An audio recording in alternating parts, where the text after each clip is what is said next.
My name is Eva Burch, and I was born in November 8,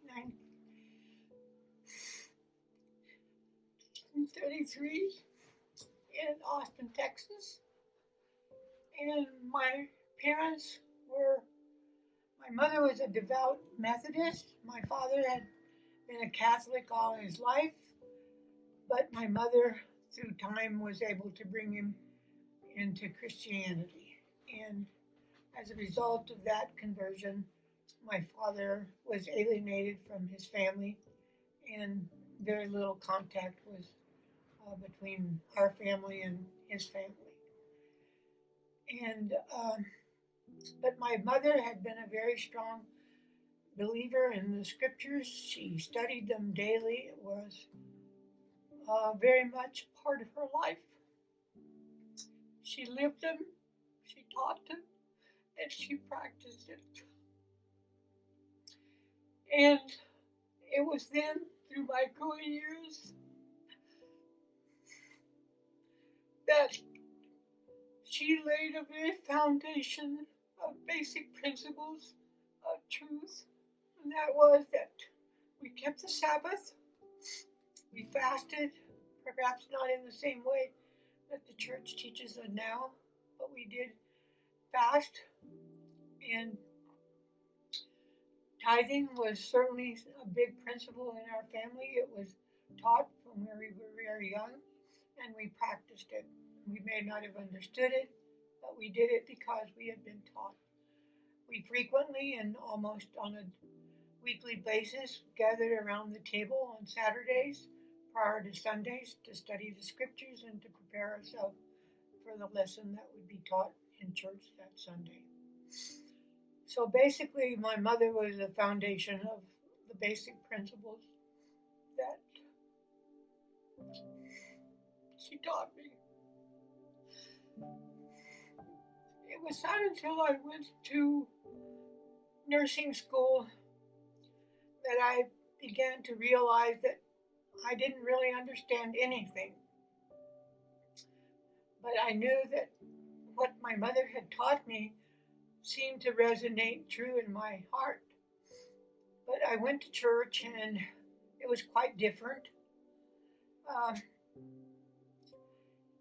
it was just very different. It was more of a social party class that we went to, and so I just went through the motions, and I went, and that went on through all my nursing years. Then after I got married, uh, I was so uncertain as to what I really knew or what I believed or whatever. But my husband, your grandfather, was uh, kind of a Quaker, I guess. He had been brought up as a Quaker, and but then he swayed away and he wanted to go to the Unitarian Church, and he wanted to kind of investigate everything that was out there available. And so for a year, he kind of took me here and there and everywhere, and I just felt this is really chaos. I don't understand any of it because it was so confusing. And so within a year after I had done that, I just told him, I said, I don't want to do this anymore. I just want to go back to the Methodist Church because I had two children, Richard and Jim, and they were young, 2 and 3 years old. And so I said, I don't want to do this anymore. I just want to go back to the Methodist Church, at least to provide somewhat of a religious foundation for the children to grow up in. And so we went back to the Methodist Church for a couple of years, and during that time, some drastic changes took place in the Methodist Church, which I did not understand. Because it was a big university church, they changed where we only took the sacrament like 3 times a year because it just cost too much time and effort, I guess, to pass the sacrament to so many people every Sunday, and so they just decided to do it 3 times a year. And I thought, well, that's strange. If it's so important for us to take the sacrament, why is it just going to be cut down to 3 times a year because it's inconvenient? And two, that we always went to church in the evening, at evening service. And then they cut that out because it wasn't well attended and it was costing the church too much money to have the lights on and whatnot. So they cut that out. And so then, of course, tithing was never spoken of by the preacher. And so they had a system where they had a budget and that was generated out to the congregation. And based on that budget, they would call you and ask how much can you budget yourself to contribute to the budget. And so I thought, all of this is kind of strange. I just don't understand it. But I committed myself to a certain amount.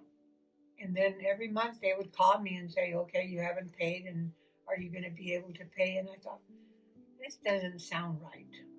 And that went on for a while. And I just finally decided, well, it is what it is, and I'm just going to have to go along with it. Well, sometime several years later, when Governor Romney of Michigan was wanting to run for president of the United States, your dad got very interested in why a man of his stature could live his principles of the gospel, not drink, not smoke, and still be in government and socialize and have that in his life. And so he read all that he could read about Governor Romney at the time. And I didn't pay any attention to it. I just let him do whatever he wanted. I figured he was still searching and he was looking for what he thought was going to fulfill him. And so one summer, the children and I went back to Texas, as we always did on a yearly basis. And during that time, your dad went to the Mormon church. And when I came back, he told me about his experience. And he said, Eva, I think that you really would love the Mormon church. And I thought to myself, yeah, another one of those delusional things of his where the Mormon church is going to permit him to have all the wives he wants because that's what Mormonism is. But I just kept the thoughts to myself and I didn't say anything. And he said, the reason I think that you would really love it, he said, because I went to the Mormon church and I have never been to any church where I have gone to that was so warmly greeted and so welcomed. I said, they were so friendly to me. He said, and I think that you would really like it. So that kind of stuck in my mind, and I thought, maybe. And so, because I knew that I was going to this Methodist church and had been going for several years, but I rather doubt that anybody knew me or even knew I existed. Plus, I didn't even know who the minister had any knowledge of me or anything. There was just no real communication within members of the church. You were just a number. And so when I came back, the missionaries had been in touch with him and had kept in touch with him while I was gone because he told them I was in Texas, but would be back and they could contact him. And so they went after I was back to his office and called on him and wanted to know if I was back home and if it would be okay for them to stop by and visit with me. So one day they knocked on the door and I knew who they were. They had hats on at that time. They wore hats and I knew that that's who they were. And they knocked on the door and they introduced themselves and said that they had been to the office and that my husband had told them that they could visit me. And so I said, well, you're welcome to come in, but I said, I'll tell you right now, I will never change my religion. I'm a Methodist and I'll be a Methodist. But if you have something to teach me that's going to mean it's going to make me a better person, I will listen, but I'm not going to change. So from that, they said, fine, all we want to do is to teach you what we know and then go from there. And so we set up an appointment and we had 3 lessons, and your dad participated in those lessons. On the third lesson, he said, I don't want to hear anymore. He said, I've heard enough. He said, I don't want to hear anymore. But if my wife wants to continue to listen, she can go ahead and listen. And so I had said, well, I'll go ahead until they finish whatever it is. But in the meantime, I had started reading in my New Testament. And I wouldn't read the Book of Mormon. Every time they gave me assignments, I wouldn't read them. I just read my New Testament. And as I was reading my New Testament, I would mark down everything that the church said would be instituted in the Church of Christ. And as they were teaching me, I was finding those same things correlate with what I had been reading. And so they finished teaching me, and then I told them I'd have to pray about it and think about it. I said, because I knew that it was going to cause a problem with my family. And they said, well, you need to pray about it, and you need to write a letter to your mother telling her what you feel that you have experienced. And so I wrote to my mother, and I was afraid to write to her because I really didn't know how I was going to tell her what had come about and how I had gotten to the point that I was in wanting to change my religion. And she wrote me back and sent me a whole bunch of books, anti-Mormon books that she sent me, and I never read them. I don't know what happened to them. But anyway, and so I knew that that was my first stumbling block, was my mother. And so as time went on, I continued to read and to finish my New Testament. And I knew by the time I finished reading the New Testament that everything that they had told me was true. And basically that all of those basic principles that they were setting out on me, I had heard before. My mother had taught them. She had taught them and she had planted them in our hearts, and she had practiced it in everything that she did. And I thought, it's got to be true. And it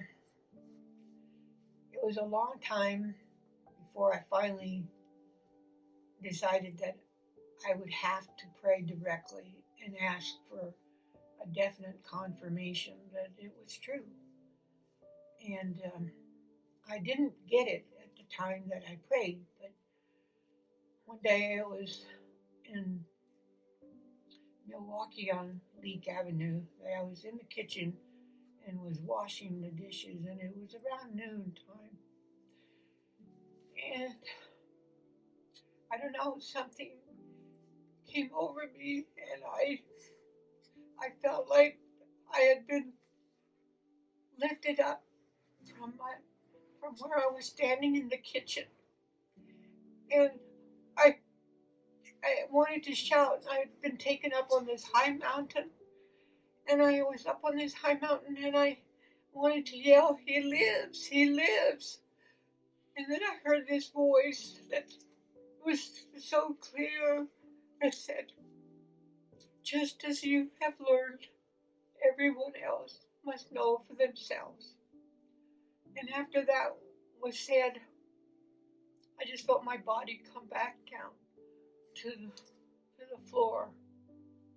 I didn't understand it at the time, what significance there was to that confirmation that had come to me. But I'll tell you about it later. Anyway, then I told the missionaries I was ready. I had a firm confirmation that it was true and that I needed to act on it. And then when I told the missionaries that I was ready to be baptized, they told me that I had to get permission from your dad.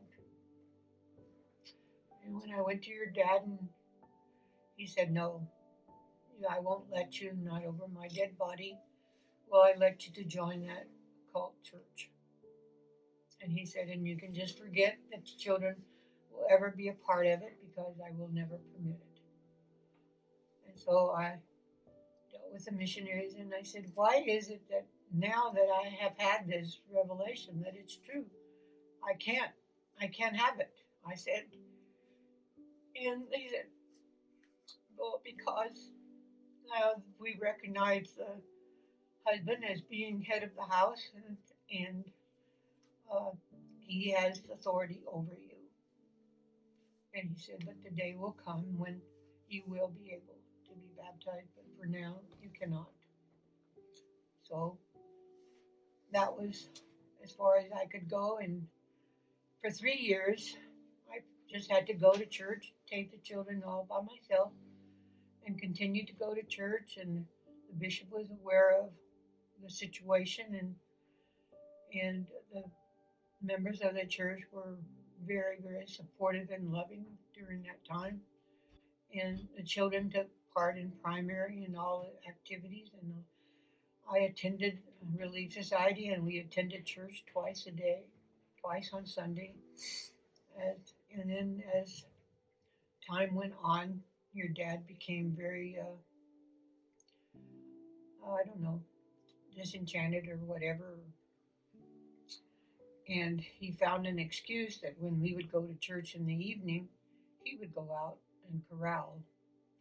And so that started a real dilemma and a breakdown in the marriage and in our family. And finally, I went to the bishop and I told him that this was what was going on in the family and what should I do. And he said, you need to just come in the morning and stay home in the evening. Well, I did that for a while, but it didn't make any difference. He had already gotten into a habit of doing that, and so he kept on going. In the evening, although I would say that we were going to stay home, and he said, well, I'm going to go. So he'd leave, and then after a period of time of doing that, I decided, well, what was the purpose of me staying home with the children if we could be going to church? So that's what we did. Finally, 3 years after that, on Mother's Day, he told me, I'm going to give you your freedom and you can be baptized. And so then was when I was baptized shortly thereafter, and then he kept doing what he was doing, and I kept going, doing what I needed to do and whatnot. And the children were very happy. They were very involved in all the primary activities and whatnot. And he saw that there was a difference in me because I had been very, very belligerent at times regarding his drinking, which had become quite apparent to me and a part of my life that I had never had experience with before. And he noticed that I didn't talk to him about his religion. I let him do whatever he wanted to do as far as his drinking, and I limited my comments as much as I could regarding that. And finally, within a year after that, I received my patriarchal blessing, and then shortly after that was when he decided that he wanted to go and specialize at Vanderbilt. And I supported him because I thought I knew he was a very unhappy man and was finding something that would fulfill his life. And if he thought that he wasn't making the grade and as being a general practitioner, that he wanted to be a specialist like everybody else, then we would make the sacrifice to make that possible. And so we did, and then we moved to Nashville, Tennessee, and when we moved, it was only a branch, and so it was quite a shock to all of us, to the kids and myself, because it was small, and it was just cold. It was in the South, so to speak. And so we used to always sit in the back, and I'd never been a person to sit in the back, but that was one time that I started sitting in the back rows with all my kids, and attended a year. And after a year, the branch became a ward, and things began to change. And Bishop Lilliquist, who was designated as our bishop at that time, had come from Salt Lake City, and he was going to be over the Department of Medicine at Vanderbilt. And so he was called to be the bishop. And after he had been a bishop for a while, I noticed that there was something different about this man. And he started implementing some very um, profound things with how people were going to be prepared to give talks in church, and the commotion, noise, and eating food and whatnot in the chapel. And he just changed a lot of things. And I thought, wow, so this is really something. And so finally I said, I got to find out, because I was becoming very discouraged because I hadn't had any visiting teachers. I had no home teachers. I didn't know the branch president. He had never called me for a calling. He had never talked to me. I didn't know anybody. And I was beginning to feel like I had made a mistake in what I had done. And so I made an appointment to speak to the bishop and talk to him, that I had waited 3 years to get baptized, and I'd been only a year a member of the church, and we had made this move, and it had just been devastating to all of us, and that I had 3 boys that were eligible to be baptized but couldn't be baptized, and yet we had not had any priesthood holder in our home for quite a few years. And I said, I need to know that I've done the right thing, and that my children are going to be baptized someday. And he said, you don't have to worry about it, sister. I'm going to be your bishop, and I'm going to see that Richard, your oldest son, is my companion. And he just took us under his arms and embraced us, and made a tremendous difference in our lives during that time.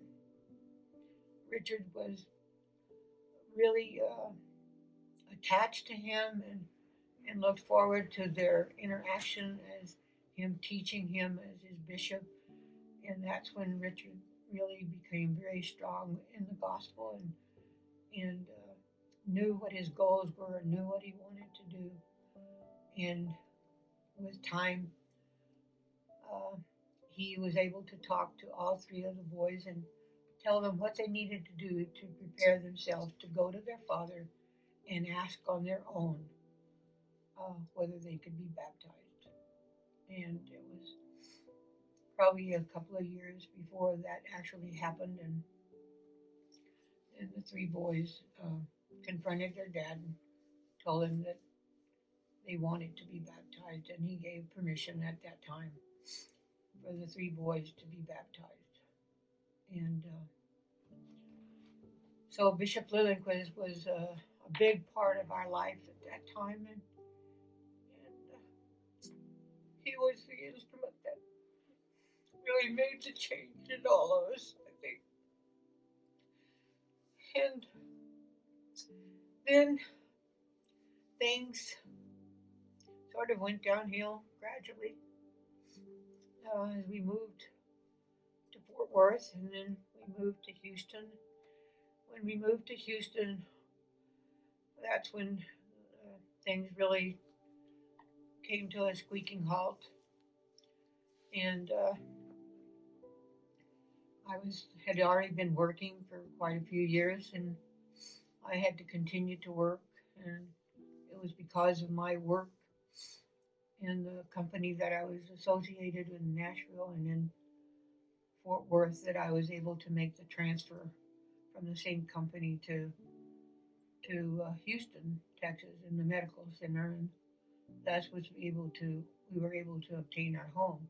Had I not had that security, we would probably never have been able to obtain our home in Houston because your dad had been out of work and didn't have a job, and so the only security that was it was me that had a job, and that my company was going to take me in, had given me 2 weeks to get ourselves situated and whatnot. But during that time in Houston, it was a very difficult time for me, having to work, having to support the family, and trying to deal with your dad, that I just decided that I didn't know what was right anymore. And so I would go to church, but I didn't want anybody to talk to me. I didn't want to talk to anybody. I just wanted to be left alone because there was so much darkness around me. So I went to church for quite a few years, just going because I knew I had taught my children that that was where we needed to be. And that's where we should be. And I was going to keep on doing it in spite of how difficult it was for me. But the Lord carried me through, and I was able to go through that dark time in my life. Then it came a time that I had to move to live with Craig and the family in Reno.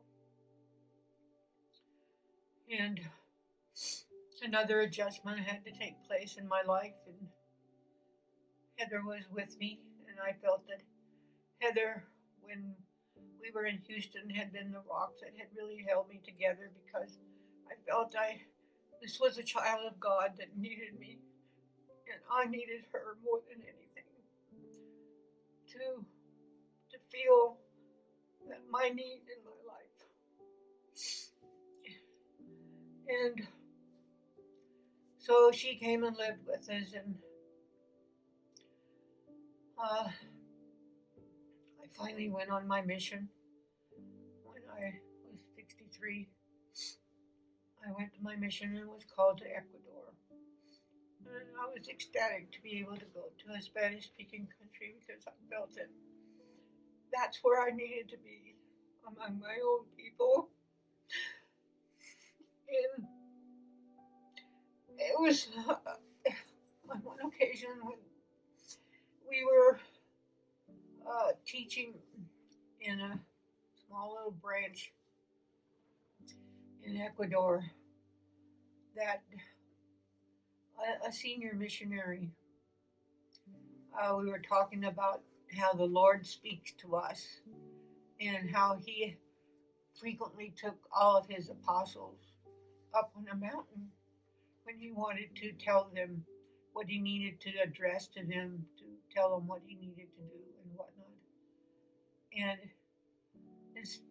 when he said that, something snapped in my mind, and I thought, oh my gosh, that's what the Lord did to me.